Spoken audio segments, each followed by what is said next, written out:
शरीर शोषण प्राण निरोधन मन जय हठ योग गुद पीडन कुंडलिनी कलिमल दल भंग ऊर्ध्व वायूचा श्वेत तोडुनी करिवन भंग ब्रह्मानंदी मिसळे परी मोक्ष दंग ओम नमो भगवते राम कृष्ण वासुदेवा ओम नमो भगवते राम कृष्ण वासुदेवा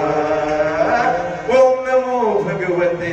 राम कृष्ण वासुदेवा.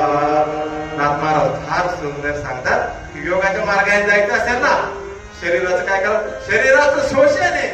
त्या ठिकाणी प्राणाचा निरोध करावा लागेल. शरीर शोषण प्राण निरोधन मग मनजय हठ योग, मग मनजय हठ योगाने जावं लागेल. मग काय करावं लागेल, गुद आणि जे शिष्ण आहे ना दादा, गुद आणि शिष्ण याच्यामध्ये 4 बोट जागा आहेत आणि त्या 4 बोट जागामध्ये 1.5 बोट खालच्या अंगावर आणि गुदाच्या वरती 1.5 बोट, त्या ठिकाणी डावी टाच मारायची आणि त्या ठिकाणी वज्रासन